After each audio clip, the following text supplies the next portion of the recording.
Milli Hidrometeorologiya Xidmətinin martın 2-si saat 10:10 məlumatına əsasən ölkə ərazisində şaxtalı hava şəraiti müşahidə olunur. Yağıntılar səhər saatlarından kəsilib.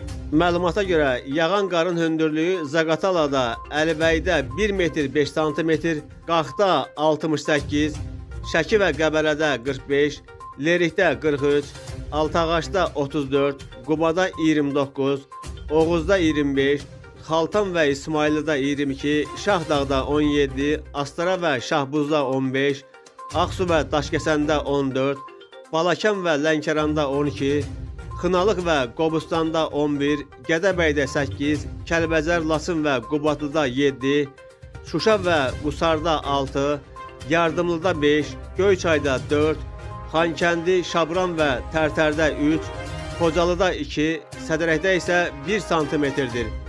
Göygöl, Balakən, Şəki, İmişli, Lerikdə duman müşahidə olunub. Görünüş məsafəsi 1000 metrədək məhdudlaşıb. Havanın minimal temperaturu Bakıda və Abşeron yarımadasında eyni zamanda Aran rayonlarında 6, Naxçıvanda 8, dağlıq rayonlarda isə 21 dərəcəyədək şaxta qeydə alınıb.